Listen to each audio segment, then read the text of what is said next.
Time था 17 मार्च 2026 का और जगह थी तमिलनाडु के जगतियाल का मधुरपुरा। जब सुबह के करीबन 6 साढ़े 6 बजे का टाइम हुआ था कि उसी टाइम हरिबाबू नाम का एक लड़का अपने घर से निकलता है, सीधा व सीधा अपनी बाइक पर जाकर बैठता है और काफी ज्यादा जल्दबाजी में वहां से निकल जाता है। इस टाइम इसके सास ससुर यहीं पर मौजूद थे, तो उन्हें तो कुछ भी समझ नहीं आया कि आखिरकार अचानक से ऐसा उनके दामाद के साथ क्या हो गया कि वो सीधा का सीधा बाहर जाता है और उसके बाद अपनी बाइक स्टार्ट करके बहुत ही जल्दी से वो यहाँ से गया था। तो इस बारे में अपनी बेटी वैष्णवी से जानने के लिए वो लोग जैसे ही वैष्णवी के कमरे में पहुंचते हैं तो वहां का हाल देखकर उन लोगों की आंखें फटी की फटी रह जाती है। उन्हें विश्वास नहीं होता कि इस टाइम उनकी बेटी का कुछ ऐसा हाल हो चुका है। लेकिन दूसरी तरफ उनका दामाद ऐसी ही हालत में अपनी पत्नी को छोड़कर पता नहीं कहां पर भागकर चला गया। उसे हमारे पास आना चाहिए था, मदद मांगनी चाहिए थी, लेकिन दूसरी तरफ वैष्णवी को हुआ तो हुआ क्या। ये सारी की सारी बातें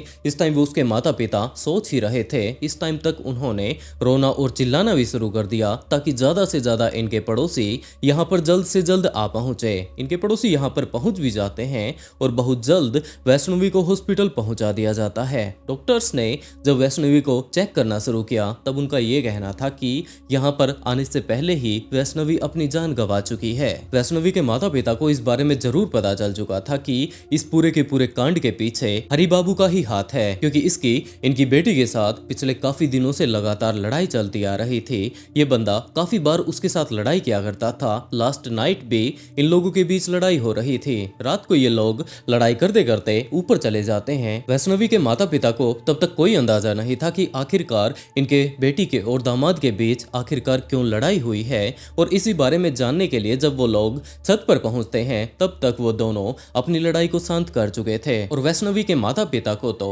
बस यही बात लग रही थी कि अगर इनकी लड़ाई शांत हो ही गई है तो अब हमें उस बात को दोबारा से नहीं छेड़ना चाहिए। लेकिन सुबह होते होते ये कांड रचा जा चुका था। तो अब तक पुलिस के पास कॉल कर दिया गया था। पुलिस ऑफिसर्स यहाँ पर आकर इस पूरे के पूरे केस को समझने की कोशिश करते हैं और दूसरी तरफ हरिबाबू को भी ढूंढना शुरू कर दिया जाता है। और तब जाकर पुलिस ऑफिसर्स को इस केस के बारे में काफी सारी डिटेल्स पता लगने लगती हैं। दरअसल ये पूरा का पूरा मामला 2025 के आसपास का है, जब वैष्णवी के लिए उसके माता पिता एक अच्छा सा लड़का ढूंढ रहे थे। और इसी टाइम लड़का देखते देखते वो लोग हरिबाबू के घर पर जा पहुंचते हैं। वहां पर बैठकर दोनों ही पक्षों ने लड़की को देख लिया, लड़की को देख लिया। लेकिन इसी टाइम हरिबाबू के माता पिता ने ये बात बोलनी शुरू कर दी कि हम लोग इस शादी में काफी सारा दहेज लेने वाले हैं। लेकिन दूसरी तरफ वैष्णवी के माता पिता ने इस बात से इनकार कर दिया कि हम लोग दहेज तो नहीं दे पाएंगे। हाँ, जो कुछ भी छोटी मोटी चीजें होती हैं वो लोग हम जरूर करेंगे, लेकिन ज्यादा दहेज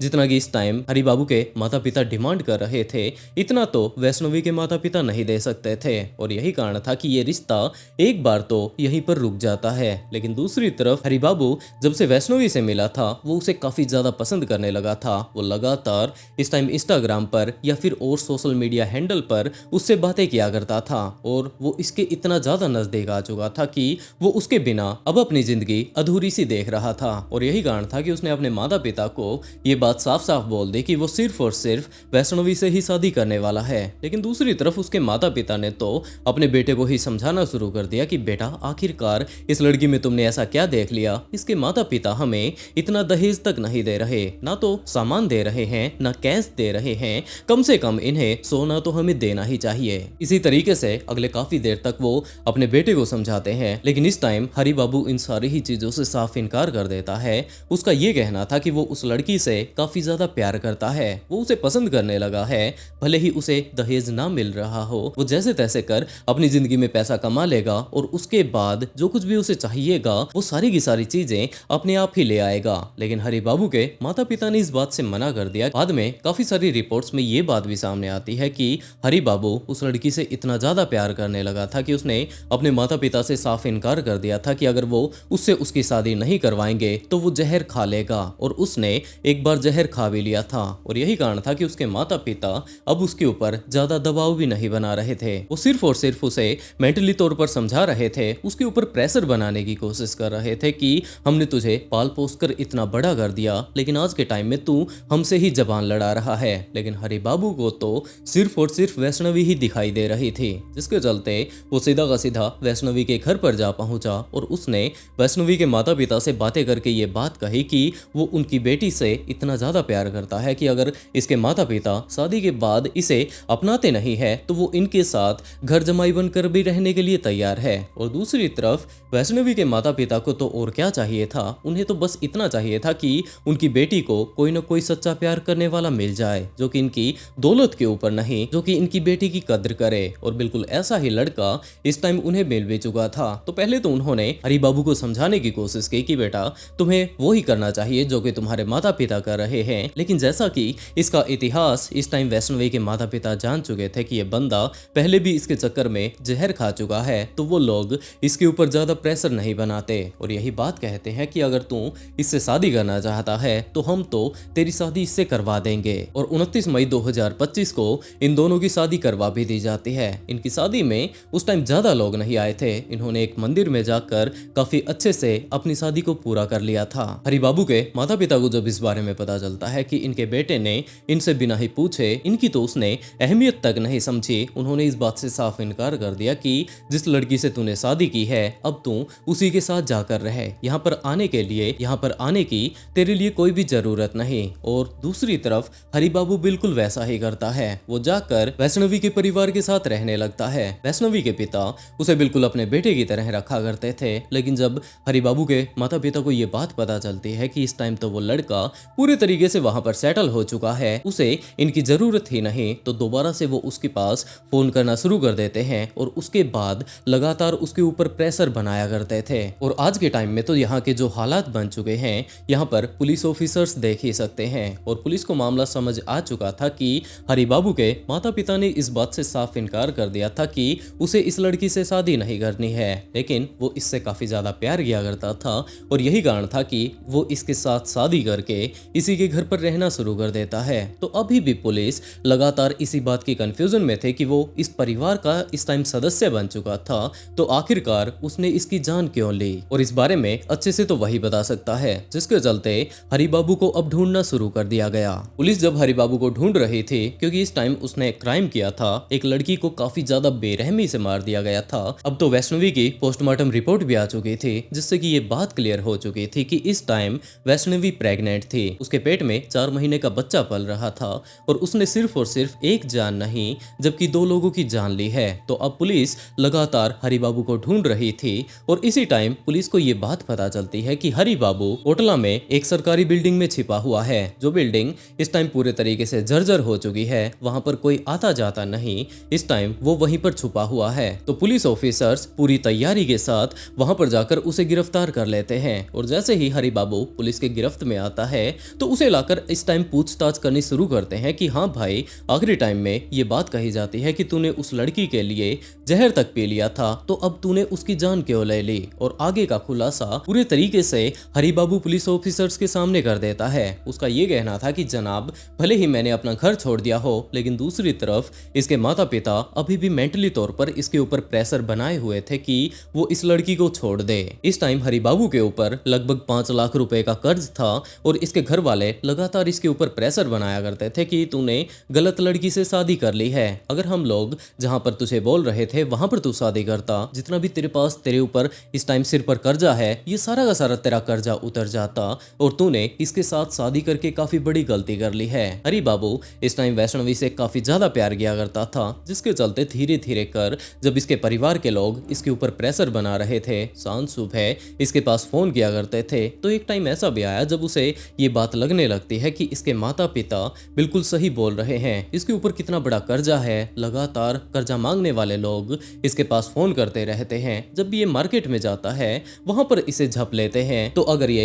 एक अच्छी सी शादी कर लेता तो वहां से इसे काफी सारे पैसे मिलने वाले थे, जिसके चलते अब वो वैष्णवी के ऊपर थोड़ा थोड़ा प्रेशर बनाना शुरू कर देता है। उसका ये कहना था कि तुम्हारे चक्कर में मैं तुझसे सच में काफी ज्यादा प्यार करता हूँ, लेकिन तुमसे शादी करने के बाद मैं पूरे तरीके से अपने परिवार से अलग हो गया। मैं अपने परिवार से काफी ज्यादा प्यार किया करता था, एक टाइम में मैं अपने परिवार के साथ काफी मजे से रहा करता था, लेकिन आज के टाइम में मैं तुम्हारे कारण, क्योंकि मेरे परिवार वालों का ये कहना है कि तुम्हारे पिता ने दहेज नहीं दिया, यही कारण है कि आज के टाइम में हम लोग तुम्हारे घर पर रहते हैं और यहीं पर तुम्हारे साथ मुझे भी रहना पड़ता है। तो अब वैष्णवी भी इस बात को बिल्कुल अच्छे से समझ सकती थी कि ये इससे कितना ज्यादा प्यार करता है और यही कारण है कि आखिरी टाइम में में इसने इसके लिए अपने परिवार तक को छोड़ दिया, जिसके चलते अब वो हरी बाबू से बात करने लगती है और उसका ये कहना था कि वो तुम्हारे पिता ही तो हैं, अगर हम लोग चलकर उन्हें समझाते हैं तो वो बिल्कुल अच्छे से मान जाएंगे। उसके बाद वो उसे अपना लेंगे और वो हरी बाबू के साथ मिलकर उसी के परिवार के साथ रहने वाली है। ये बात बोलकर वैष्णवी हरी बाबू के साथ उसके घर पर जा पहुंचती है, लेकिन जब वो लोग वहां पर गए हुए थे उसी टाइम हरी बाबू की माँ लक्ष्मी को इतना ज्यादा गुस्सा आ जाता है कि उसने एक मिर्च का पैकेट इस टाइम वैष्णवी के ऊपर फेंक दिया। उसकी आंखों में वो मिर्च डालने की उसने कोशिश की। वैष्णवी जैसे तैसे कर अपने आप को बचाते हुए वहां से बाहर निकल कर आती है और उसके बाद वापस उसने अपने घर पर पहुंचकर अपने पिता को सारी की सारी बातें बताई। उसके पिता समझ चुके थे कि इसकी बेटी के लिए इसका ससुराल सेफ नहीं है, लेकिन वो उसका ससुराल है, उसके पति का घर है और आखिर में उसे वहीं पर तो जाना है, जिसके चलते उसके दिमाग में अब तरह तरह के सवाल आ रहे थे। और इसी टाइम उनके दिमाग में ये बात आई कि इन्हें दहेज ही तो चाहिए, काफी सारा पैसा चाहिए। ये सारी की सारी बातें सोचकर वैष्णवी के पिता ने उसके ससुराल वालों के नाम 12 लाख का एक मकान कर दिया। तो अब उसके ससुराल वालों का ये कहना था कि चलो ठीक है, आपने हमें ये घर दे दिया, लेकिन दूसरी तरफ हरी बाबू के ऊपर इस टाइम काफी सारा कर्जा है। इसके ऊपर लगभग 5 से 7 लाख का कर्जा है, तो कम से कम आप लोग 5 लाख रुपए तो हमें दे ही सकते हैं ताकि आपके जमाई का हम लोग कर्जा उतार पाएं। लेकिन इतने पैसे तो वैष्णवी के पिता के पास भी नहीं थे, जिसके चलते उन्होंने इस बात से साफ इनकार कर दिया कि अब और पैसे वो नहीं दे पाएंगे। वो खुद बेचारे दिहाड़ी मजदूरी करके जैसे तैसे कर अपनी जिंदगी काट रहे हैं। शादी से पहले ही उन्होंने ये बात बिल्कुल क्लियर कर दी थी कि वो ज्यादा दहेज तो नहीं दे पाएंगे, लेकिन बाद में आपके बेटे को इनकी बेटी काफी ज्यादा पसंद आई हुई थी। आखिर में इन्होंने शादी कर ली और अब जैसा भी मामला है इसे तो सुलझाना ही होगा। लेकिन हरी बाबू के माता पिता ने इस बात से साफ इनकार कर दिया कि अगर ये लड़की हमारे घर की बहू बनती है तो इसे अपने पति का कर्ज तो उतारना ही होगा। तो अब वैष्णवी के माता पिता अपनी बेटी को और अपने दामाद को वापस अपने घर पर ले आते हैं, लेकिन इस टाइम हरी बाबू वैष्णवी के परिवार के साथ रहा करता था, लेकिन यहाँ पर रहते रहते वो लगातार वैष्णवी के ऊपर दबाव बनाया करता था कि अगर हम लोगों के पास पैसा होता तो आज हम लोग हमारे घर पर रह रहे होते। वैष्णवी इस बात को समझ सकती थी कि ये बंदा इससे कितना ज्यादा प्यार करता है। इसके घर वालों के खिलाफ जाकर इसने इससे शादी की है। वैष्णवी का ये कहना था कि अब इसके पिता तो पैसे नहीं दे सकते, जैसे तैसे कर वो ही पैसे का जुगाड़ करेगी, जिसके चलते वैष्णवी ने एक यूट्यूब चैनल खोल लिया। वो लगातार उस पर वीडियो अपलोड करना शुरू कर देती है। एक अच्छा सा मोबाइल उधार के पैसों में खरीदती है ताकि अच्छी क्वालिटी का कंटेंट वहां पर बना पाए। उसकी वीडियो पर काफी सारे व्यूज आए और जैसे ही उसके पास काफी सारे पैसे हो जाएंगे तो वो अपने पति का कर्जा उतारेगी, जो कि उसके पति ने उसके साथ रहते हुए नहीं खर्च किया, जबकि पहले ही पता नहीं वो कहां पर उड़ाकर आ चुका था। ये सारा का सारा पैसा इस टाइम वैष्णवी भरने का इंतजाम कर रही थी, जिसके चलते अब वो यूट्यूब पर काफी सारी वीडियो डालना शुरू कर देती है। अपने व्लॉग बनाकर वो डाला करती थी और लगातार हरी बाबू उसके ऊपर प्रेशर बनाता जा रहा था कि वो हार्ड वर्क करे, जिससे कि उनके पास और ज्यादा पैसा आए और जल्द से जल्द वो पैसा देकर ये लोग अपने घर पर जा सके। वैष्णवी इस टाइम लगातार प्रेशर में दबती ही जा रही थी।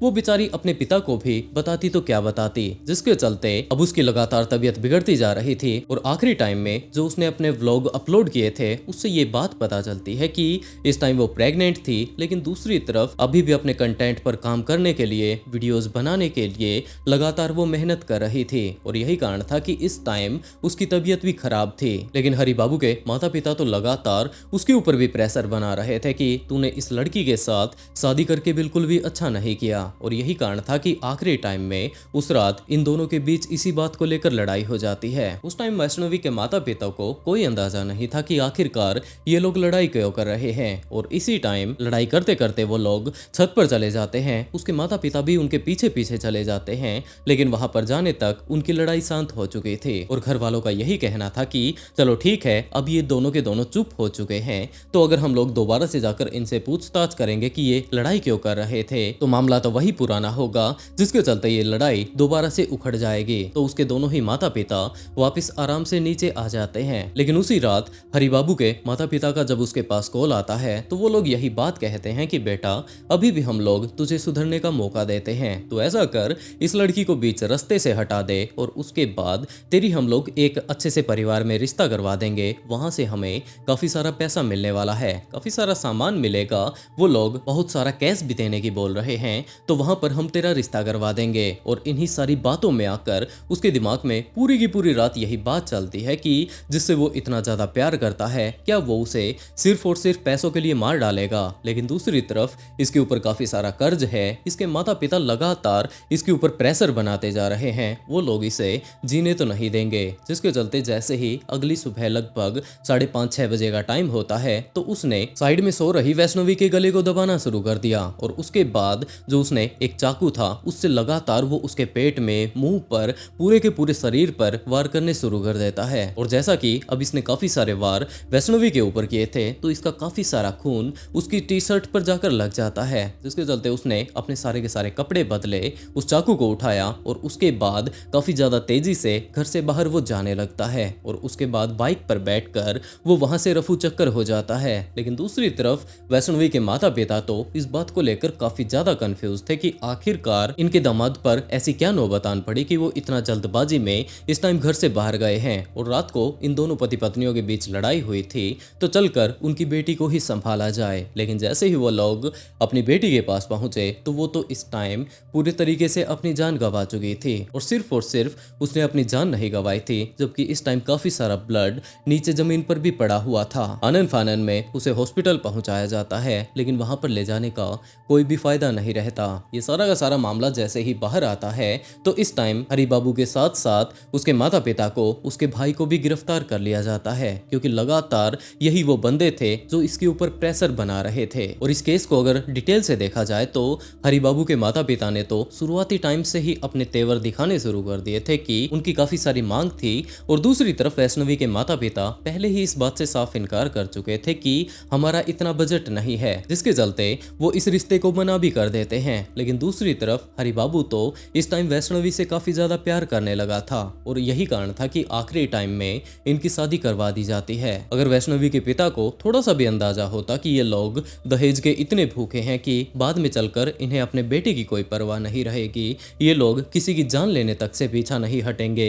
तो शायद वो कभी भी अपनी बेटी की शादी हरि बाबू से नहीं करवाते। और दोस्तों मैं आप लोगों को कहना चाहूंगा कि एक आदमी अपनी बेटी को बड़े ही लाड़ प्यार के साथ पालता है, उसे बड़ा करता है, उसे पढ़ाता लिखाता है और जैसे ही वो शादी कर देता है तो इसका मतलब ये नहीं कि वो दूसरे परिवार की एक लड़की आई है वो लोग पूरे तरीके से उसका शोषण करना शुरू कर दें, जबकि वो भी तो किसी की बेटी होगी जो इनके परिवार की बेटी है, वो आगे कहीं पर बहू बनकर जाएगी और हो सकता है इनकी बेटी के साथ इसी तरीके से शोषण करना शुरू कर दिया जाए तो इनके माता पिता के ऊपर क्या गुजरेगी। तो बिल्कुल ऐसा ही कुछ उनके परिवार वाले भी तो फेस करते होंगे। और दूसरी तरफ एक छोटी सी रिक्वेस्ट मैं उस परिवार वालों से भी करता हूँ जो कि अपनी लड़की के लिए लड़का देख रहे हो, तो वो इस बात को सबसे पहले क्लियर कर ले कि ये सामने वाला बंदा उनकी बेटी से शादी करना चाहता है या फिर वो सिर्फ और सिर्फ दहेज के भूखे हैं। क्योंकि काफी सारे केस ऐसे भी सामने आते रहते हैं जहां पर कि एक लड़की के साथ शादी करवा लेने के बाद उनकी शादी से जितना भी पैसे उन्हें मिलते हैं